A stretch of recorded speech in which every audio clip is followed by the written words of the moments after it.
New Lady Gaga album, Mayhem, 53 minutes long, 14 tracks, 2 singles, 3 singles. Oh, whoa. Die With a Smile's on here. That's kind of crazy. Here we go. Why am I nervous? I'm nervous. Okay, Disease. Banger single.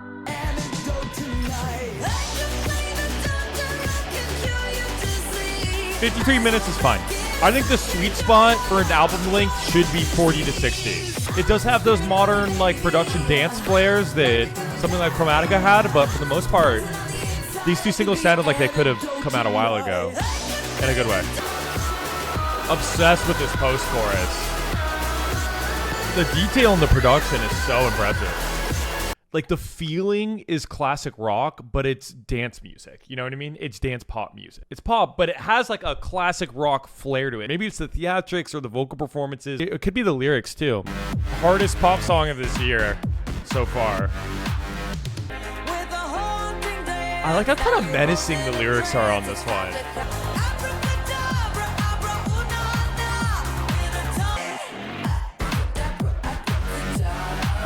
She's killing it with the post-choruses on the singles. It's so killer. This part is so crazy. Oh, I love it. I will say these singles have like a very similar flair. And putting them at the beginning of the record especially is setting up the album to sound like this. So I wonder if it is going to. Damn, yeah, I love how aggressive and driving that production is. The industrial flair is nice too. But yeah, that post-chorus is what makes that track for me. All right, first new tracks. Track 3, Garden of Eden.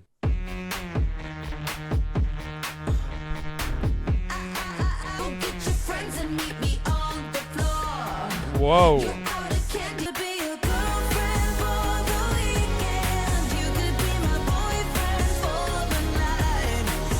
Oh, shit.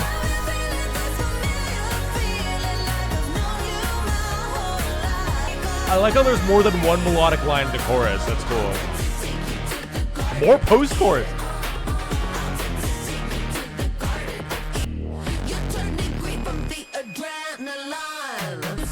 This bass patch is gross.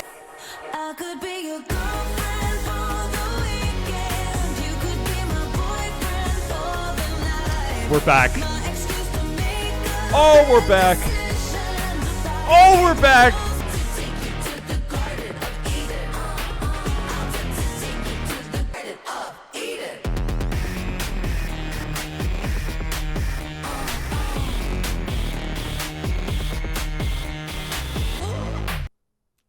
Fucking kidding me? Fuck off, dude. What? It's like I forgot what pop music is supposed to sound like, and then it just jolted me and it was like, oh my god, pop music used to be amazing. Oh, what the fuck, dude? That bass patch, I don't know, the guitar part, that post-chorus, that second melody in the chorus, like, Jesus Christ, like, oh my god. We didn't even need more with that second chorus melody, but we got more, bro. Oh my god, dude. It is like it is old Gaga. It is 2000s, late 2000s pop bliss with the theatrics from fucking Queen. Stellar. Oh my god. Incredible pop song. That set the bar high for the new tracks. Whoa.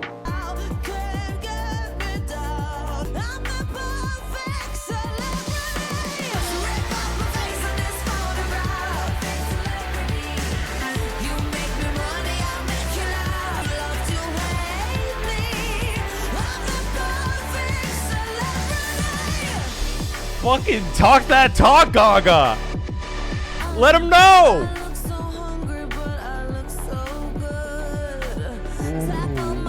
Vibe-wise, this almost reminds me of like late career My Chemical Romance.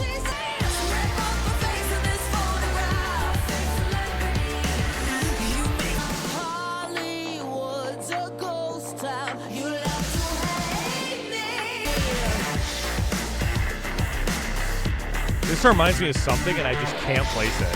The production is so rich. I love that one. I love the commentary. What she's saying is, listen, I'm exactly what you want. I'm the perfect celebrity for you guys because you guys love to hate me. You guys love to talk shit. Isn't that what you want? Am I not giving you what you want? Alanis Morissette, I can kind of hear that. Yeah, I don't know. There was something that I could not place that really reminded me of something in that track, but really cool track. That's the first one that really stands out to me lyrically. Love the concept of it. When people say, Will, what do you mean that it's low effort? What do you mean that the instrumental sounds cheap?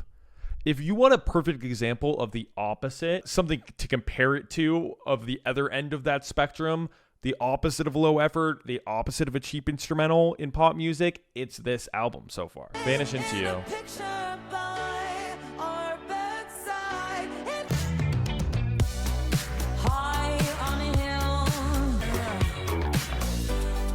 Bassline's funky.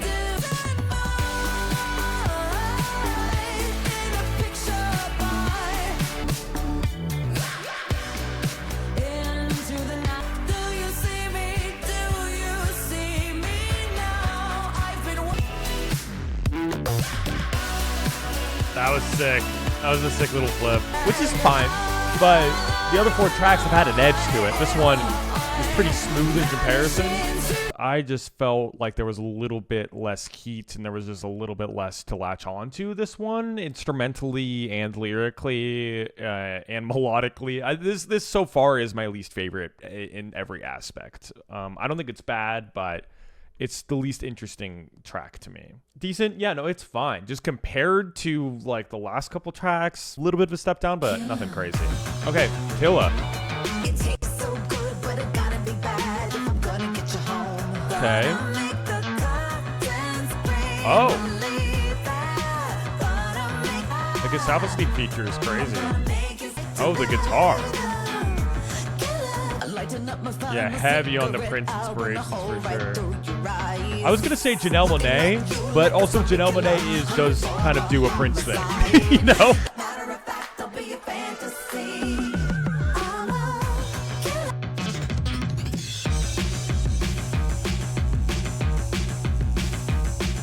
This part's metal.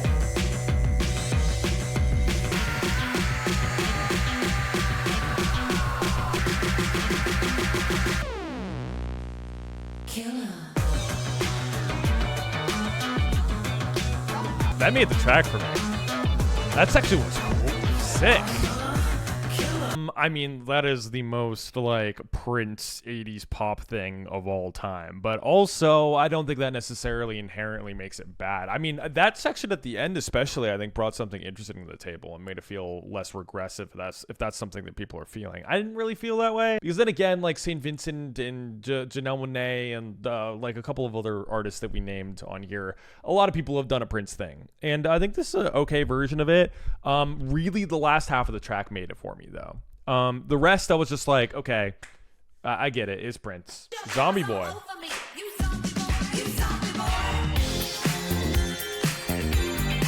Wasn't Zombie Boy in a music video with her?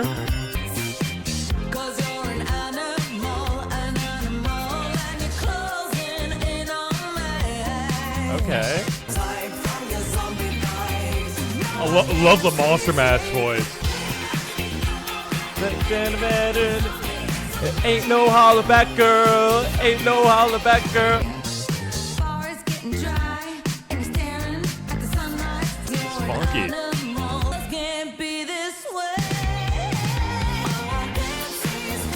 Oh.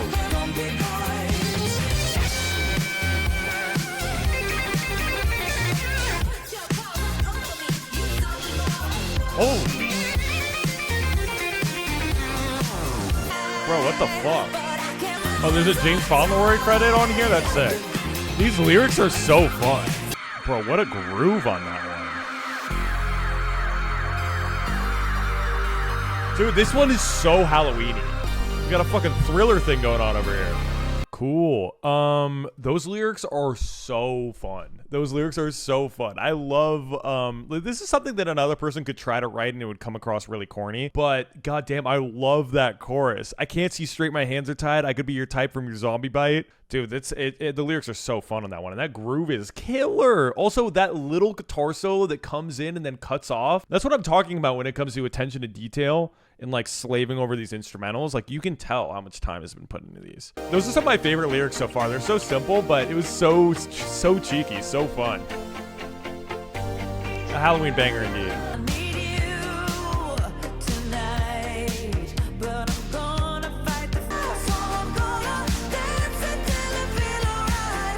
The love, drug, love thing has been done a lot, but I'm not super into this one, guys.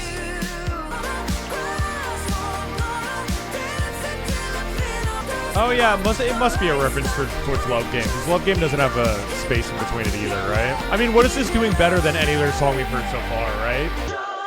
This album's for the OG Gaga fans. Oh, for sure. There's no way around that. That's just a fact based off of the sound of this thing. But she's also bringing her own sort of energy into it. Some new stuff. Like, I don't think that Gaga, I mean, I haven't heard The Fame in a long time, but I don't remember there being a Prince track, like a Prince style track on there. I don't know. I was pretty close to rolling my eyes with a couple of the lyrics on here. Maybe just because this concept is so tired of like, your love is my drug. Dude, fucking Kesha beat her to it. But I feel like it's been done so many times. I don't know. I just wasn't crazy about that.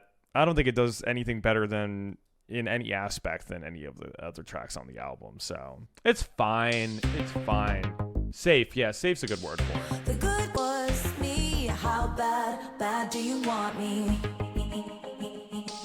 That sounded like Taylor Swift. That sounded like 1989. If I get too close, she might scream. How bad do you want me? That part sounds like a Taylor thing.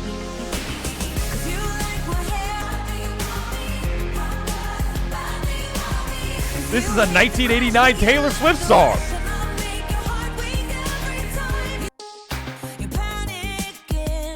Oh my god. Gaga broke into the vault. It's intensely Taylor coded. So hot that you can't speak.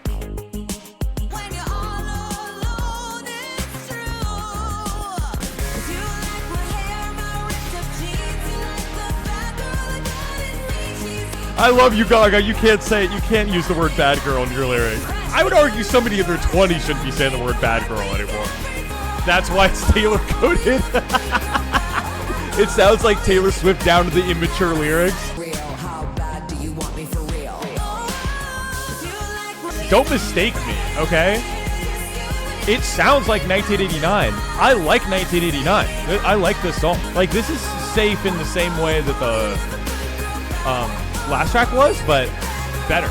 You make a bad girl mad. Okay, hold on. Before I talk about anything else, let's walk through these chorus lyrics real quick. Because you like my hair, my ripped up jeans. You like that bad girl I got in me. See, now that's straight out of Reputation. Okay, she's healing her inner child. I'm gonna leave that at that. I mean, again, she is pushing 40, but at the end of the day, no matter what age you are, like, those lyrics are a little tough. You love a good girl. Oh, you love a good girl bad. Oh, you make a bad girl. Oh, you make a bad girl mad. After Good Girl Gone Bad, we should have just retired this entire concept. Overall, yes, it sounds like Taylor Swift, like 1989 era. Some people were saying Midnights, but like, there's not a track this good on Midnights for the most part, besides You're on Your Own Kid. It sounds a lot like Taylor, but it also doesn't sound like there's an absence of Gaga. I can't believe all the things that you said. We're a little over midway through. What do you guys think about this album so far? I'm enjoying it. I wasn't expecting like the funky guitar grooves on this album, you know what I mean? I had no reason to think that would be in here.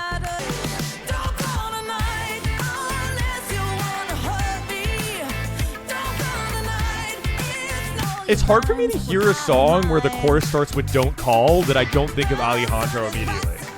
I don't know why this one's giving me a little Disney Channel original movie, but I'm not obsessed with this guitar part.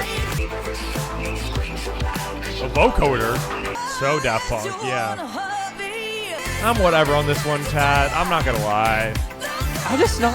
This chorus is not sticking with me. It's "Lose Yourself to Dance." Yeah. The beginning of every line in that chorus starts with "Don't Call It a Night," and it's a long chorus, and I feel like that's a little grating. The first half of this album, or the first section of this album, everything up till Zombie Boy, is beating the shit out of the second half of this album. Not saying that the second half is bad, but like this first half is incredible, you know? I think. I love the first half. It's starting to lose me a tiny bit, but I think one thing, hopefully that there's more for the rest of the album. We still have 3 more new tracks. I'm kind of missing the campy lyricism. A lot of this sounds like old Gaga, but there's no, let me take a ride on your disco stick. You know what I mean? Besides Zombie Boy. That's the only one that really reminds me of that lyrically. Maybe it's because she's gotten older and stuff like that she doesn't want to do lyrics like that, or it doesn't feel authentic to her anymore. But, I don't know. Then again, she's saying "bad girl" in song, so Shadow of a Man.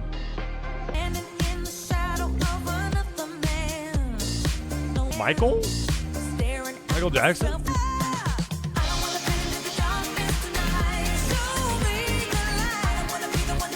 It's so Michael. It's ridiculous. That chorus it's so Michael Jackson. I really like this chorus.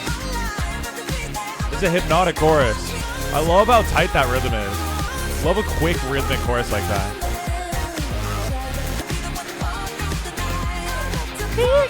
I can almost hear like Michael Jackson ad-libs in this. It's so reminiscent of Michael. Yeah, I love the guitar detailing all over this album. I think that's a really cool aspect. You know, when you're such a high-profile artist making dance music like this, why not throw in some live instrumentation? I love that aspect of this album so far, is we're throwing in guitars, even when they don't even necessarily need to be there, just to beef out the instrumental and follow that main melody that the synths are doing. I think that's cool. Throwing in the little guitar solos every once in a while, little grooves, little licks. I think that's a sick aspect. You can also tell there's some live bass tracks in here too, I think. But yeah, why not? Fuck it. I'm surprised there aren't more like brass. Like I think I would expect some brass or some sort of horn section in here. I think that would be cool. But The Beast. Gaga wrote a song about me. I'm sorry. I'm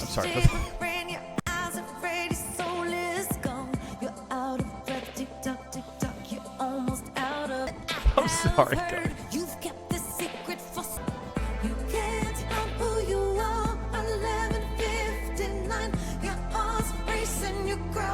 Wait, is this Bleeding Love?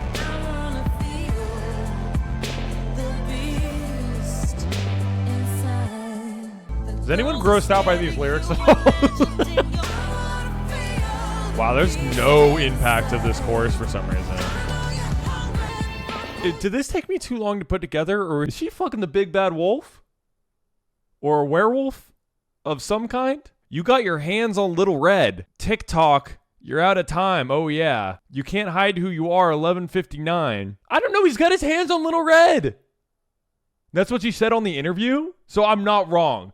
Anyone making fun of me in chat. I know you're hungry. This is the shit those band kids were into when I was in high school. You know what I mean? I feel like this was the type of, you know, central themes of the fan fiction they were reading. Freaky shit. I don't know. This is a freaky sexual song. This is weird, bro. I want to feel the beast inside. I know you're hungry. Ready to bite. God damn, dude. No. Sorry. No. I'm good on this. I mean, it's not shocking that Gaga's being weird, but we can call out that the lyrics here are disturbing, and like not in like a cool, horrifying sort of way, as in like I'm like uncomfortable, and this is also kind of cringe sort of way. Oh, that was the worst song so far, I think. Blade of Grass. Surely this is going to build to something, I believe. What is this melody?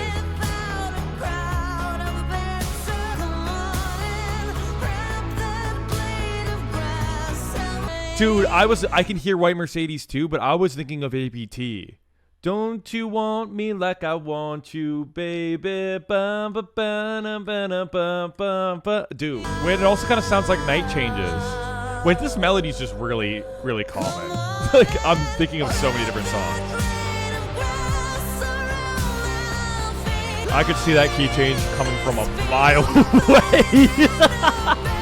Dude, the odds of there being a key change there were so high. Okay, do we need to listen to Die With A Smile? Why the fuck is Die With A Smile on here? Because this feels like an outro, and then there's just Die With A Smile. Is this just for numbers? Let's just talk about the album, okay? Die With A Smile is the last track on the album, just for streaming reasons, I think. I wasn't big on that outro, honestly. Again, that key change was very predictable. That was kind of a run-of-the-mill power ballad-esque thing. I wasn't huge on that. Seen a lot of sevens. That's kind of where I'm at with it. The first half of this album is so good. Like, that run from Disease, Abracadabra, all the way to Zombie Boy, like, they're varying degrees. I liked those tracks, but Perfect Celebrity's a banger. Oh my god, the guitar part on that is killer. Love how fun and cheeky the lyrics are on Zombie Boy. The post-chorus on Garden of Eden and Abracadabra were killer. Like, there's a lot going on in the first half of this record that is so good. And then after that, it just kind of like whatever. Yeah, I don't think Vanish Into You was one that I was super crazy about either. But there's some Prince inspirations on here. I can see why she went that direction. I feel like that kind of paid off. And then there was that Michael Jackson song. But overall, something I will say about this, regardless of how I feel about some of the writing, especially in the last half of the record, is that there is a lot of detail in the production, and a lot of pop artists don't feel the need to do that anymore, which I think is sad, because when somebody does put that level of effort, the level of effort that was put into this record, into these instrumentals, I think it really makes, at least the first half of the record, makes for a more entertaining experience. And I think that having those little bells and whistles, while they are necessary, I don't think they're really going to impact streaming numbers. I think just for the artistry of it, it's cool that they did it. It's cool that they added in those guitar parts. It sounds so full and expensive for that reason, because they're adding in all those like bells and whistles and cool production details. Like, they didn't need to have those sort of post-choruses. They didn't need to have two different melodies in the chorus. They didn't need to have those breakdown moments, those bridges, those instrumental like breakdowns, all of that stuff weren't necessary. And I'm really happy that they added those in. I think that that's really cool, and I respect anyone that's putting that level of effort into their albums, especially since like somebody like Gaga has the tools and the resources to do that. Why wouldn't she? So you can just tell that she really cares about the art here. Is this better than Chromatica? I don't think so. I don't think this is as good as Chromatica. I don't think it's as consistent as Chromatica. And unfortunately, that just is because of the last half of the record. I feel like she dropped the ball melodically and songwriting-wise in those moments, and I feel like she ran out of the cool production ideas that the first half of the album had. But is it a bad album? Absolutely not. Overall, I think it's a pretty good record. But I will say, I was starting when I was listening to the album, I was like, is this an album of the year contender? Turns out it's not, but yeah, she cringed me out with some of the lyrics. I liked the night. People were complaining about the Taylor Swift track. They're like, why is she making a song that sounds like Taylor Swift? I think she did a pretty good job of it. You know, it sounded like a 1989 From the Vault song, but in a good way. It was just a little corny. There's a little bit of corniness in a lot of these tracks, especially The Beast, front-loaded as hell. As front-loaded as an album can come. This album was. I wanted an album of the year contender, but I won't complain to have like 7 great Gaga tracks. And a couple other decent ones too.